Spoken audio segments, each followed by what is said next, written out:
So there's tournaments going on every weekend throughout the entire country. But now, Tony, only certain tournaments, winning a certain tournament to qualify for these big invitationals. Not every tournament along the way is created equal, correct? Correct. We have super regionals across the country.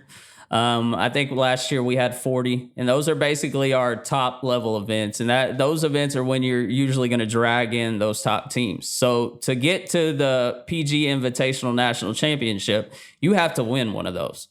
So a lot of times you have teams that win those their records are crazy. They're like 55-2.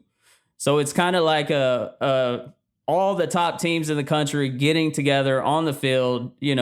None of them are used to losing. None of them like to lose. And it's just a straight up, every game means something. Yeah. And we played in a few of them. We went out in March. We went to the Texas. The one out in Houston is a huge NIT in Texas. Teams from all over the country came out. We went out there back in March. Of course, there's the one here in Charlotte. So anyway, fast forward to this weekend. So 27 teams come from all over the country and they play. And you play pool play games, and then the top teams from pool play. Everyone wants to make the gold bracket, right?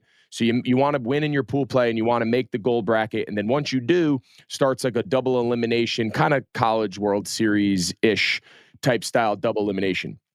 So we draw a team from Houston in the first round of the bracket. They ended up winning the entire thing. But this leads me to my next question, and you kind of already touched on it. We're playing a team from Houston whose half the roster is not from the state of Texas. That's right. So I guess, my question to you is, meanwhile, we brought 10 of our kids we brought 9 kids from Charlotte. We have one kid that used to live in Charlotte. He now lives in Florida, but he plays every tournament with us. His family brings him, and he still plays with the team he did from a young age. So we had those 10.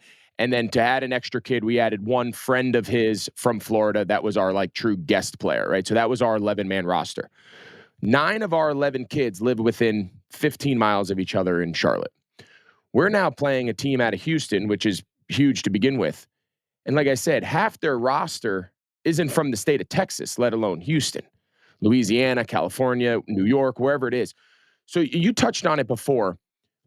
Is there ever a conversation to truly find out the best team? Because the best teams who showed up last weekend, that was not the roster that qualified them earlier in the year. That they add kids from other teams who don't qualify to bump their team. So I guess my question is, as you guys lay out this path throughout the year that ends with this big national championship collection of the top teams, is there ever conversations internally to say, okay, on a certain date, you got to freeze a roster? Kids can't be rostered on 15 different teams and then just hop around and play, fly in last minute on Sunday to pitch the championship, but they weren't there in pool play.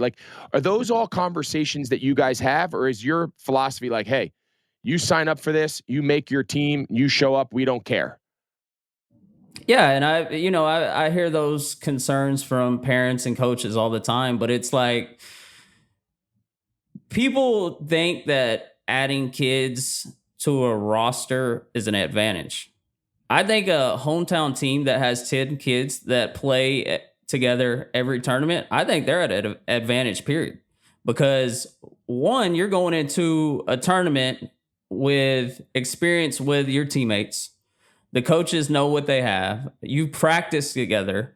You have plays. You have all this stuff. So it's the team that adds players, you gotta be able to mold and play as a team. So, I see both sides of it. And, for this kind of event, we don't freeze rosters. If you want to pick up a kid, and it would be tough to roll through a double elimination tournament with 10, 11 kids. Because I know once you get that down in that loser's bracket, it's a battle. It's a battle. And, it's an absolute grind. And, it's hot and all this. So we do allow teams to pick it up, and we don't really police the rosters. There's different models, but we're kind of, hey, we want to see the top kids. A lot of these kids' teams don't qualify, and those top kids deserve to be on a top level team to be able to be seen, play against the other top kids in the country. So we don't really freeze rosters. We don't all do that. We want to see the top kids. We want to see the top teams, the top kids go head to head. And like I said, just because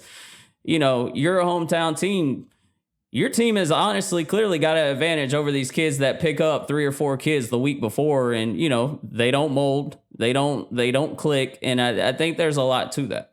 Yeah, I agree with a lot of that. You mentioned you have your plays, you have your signs, you have it's just it's hard to compete when they can just throw arm after arm after arm, right? They're on their seventh game and they're throwing a starting pitcher. It's Yeah. just it's a little bit different. And but again, my take anytime people on our parents or any other parents or you even myself, you say, oh, this is bullshit. This isn't fair. That kid's not even on this team, blah, blah, blah. Then don't come. Yeah. That's always what it all comes down to at the end of the day. And have to remind myself if you don't want to do it, don't do it. If you're going to Yeah. show up and complain and moan then go play a different tournament.